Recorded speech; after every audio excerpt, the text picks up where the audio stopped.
मोदी जी ने अगर class 10th में कहा होगा अपने माँ से कि मैं प्रधानमंत्री बनूंगा, तो हो सकता है 2-3 डंडा मारी हो उनकी माँ कि दिन में मत पिया करो।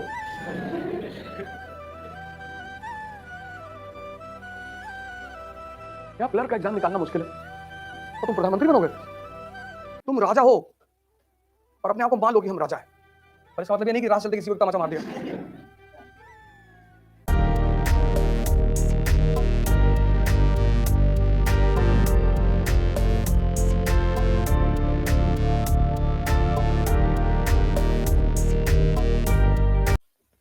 तुम कभी कभी ऐसी ऐसी बातों को समझ, सामान्य घर में पैदा होते हो और बड़े बड़े खेल को समझते हो, लेकिन तुम्हारे अगल बगल के लोग नहीं समझ पाते। तुम्हारे भाई, तुम्हारी बहन, तुम्हारे माँ, तुम्हारे बाप।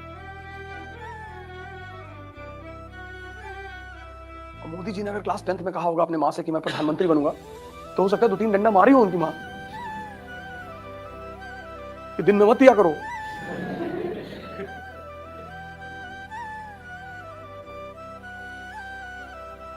क्या क्लर्क का एग्जाम निकालना मुश्किल है और तुम प्रधानमंत्री बनोगे?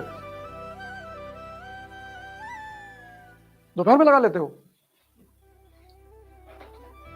लेकिन उस आदमी को सूत्र पता चल गया था, जिसको भी सूत्र एक ही है, सूत्र एक ही है, मेंटल एंड फिजिकल स्ट्रेंथ, और कोई सूत्र ही नहीं है ही नहीं। क्योंकि दोनों की ताकत एक चीज तुम्हारे अंदर पैदा करेगी, उत्साह। और उस उत्साह के बल पे तुम इतना कांड करोगे ना, या तो मार दिए जाओगे या राइज कर जाओगे। दोनों ऑप्शन है, कुछ भी हो सकता है, 50-50 है।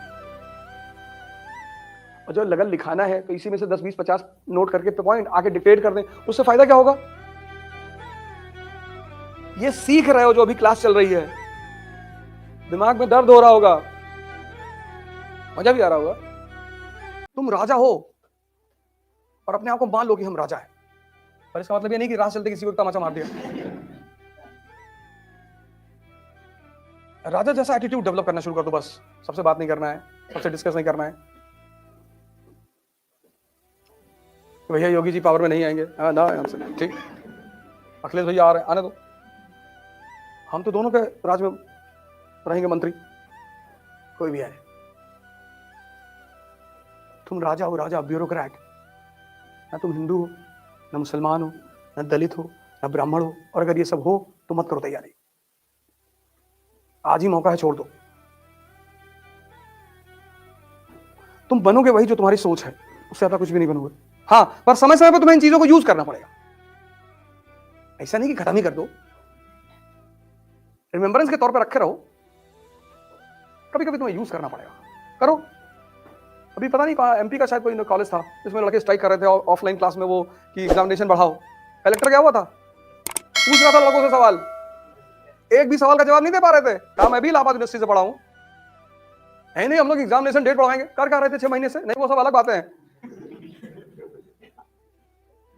उसमें तो एक लड़का यूनिवर्सिटी का छात्र ही नहीं था।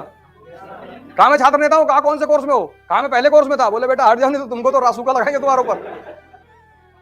तुम बस लोगों के फायदे के बन जाओ बस। मैं इतना लोगों को उदास देखता हूं, तुम सोचो 2 डेड बॉडी सड़क पे पड़ी थी, कोई उठाने वाला नहीं था। वो लोग जिंदगी में एक फॉर्मूला नहीं समझ पाए।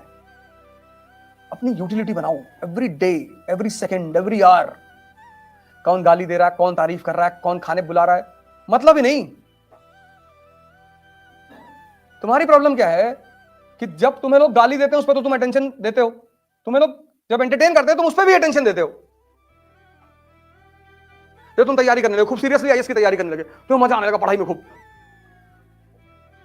पड़ोस के लड़के को नहीं आ रहा है, अरे यार ये तो वर्मा बहुत पढ़ रहा है।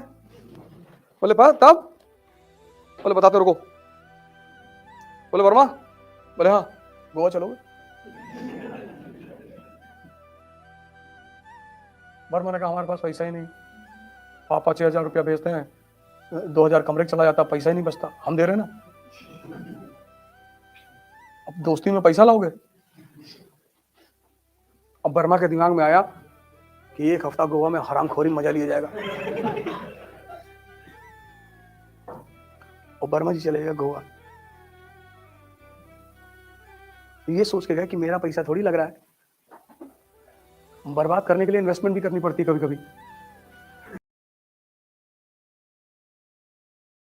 बीरबल को जब दरबार में शामिल करने का वक्त आया, अकबर बड़े प्रभावित थे, पंडित महेश दास बहुत ज्यादा प्रभावित, लेकिन बीरबल एक आम परिवार से थे।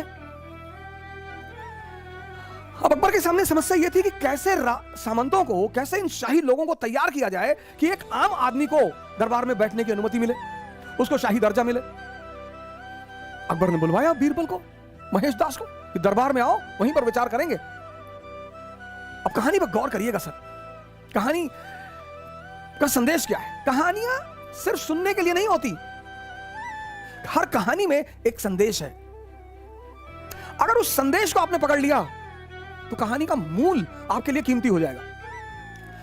तो आए महेश दास, दरबार में आए तो अकबर ने अपने शाही वर्ग से पूछा, मुल्ला दो प्याजा से पूछा कि मुल्ला जी ये बताइए कि ये महेश दास जी को दरबार में शामिल किया जा सकता है? उन्होंने कहा नहीं सर, ये तो नियम के खिलाफ है सर, एक आम आदमी को दरबार में कैसे जगह दी जा सकती है? अरे बोले कोई रास्ता है? बोले सरकार एक रास्ता है। तो बोले कौन सा रास्ता? बोले सरकार रास्ता ये है कि मैं इनसे सवाल करूंगा, इनकी परीक्षा लूंगा, और अगर इन्होंने हमारे सवालों का जवाब दे दिया तो इनको दरबार में स्थान मिल जाएगा। अकबर पलटे बीरबल की तरफ, यहां भाई महेश दास परीक्षा देने के लिए तैयार हो? हाँ बोले सरकार बिल्कुल तैयार है। तो मुल्ला दो प्याजा ने बीरबल से पूछा कि बीरबल ये बताओ कि मेरे मन में क्या चल रहा है? अब ये कौन बता पाएगा कि किसी के मन में क्या चल रहा है? बोले बताओ क्या चल रहा है? बोले आपके मन में चल रहा है कि अकबर अमर हो जाए, आपके मन में चल रहा है कि अकबर का साम्राज्य पूरी दुनिया में फैल जाए, आपके मन में चल रहा है कि दुनिया की सारी खूबसूरत औरतों की शादी अकबर से हो जाए।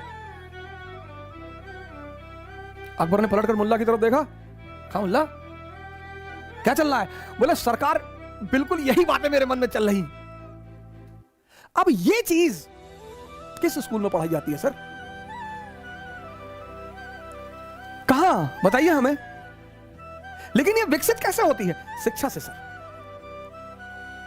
ये समझदारी, ये कॉमन सेंस, इसका मूल बेस क्या है? एजुकेशन।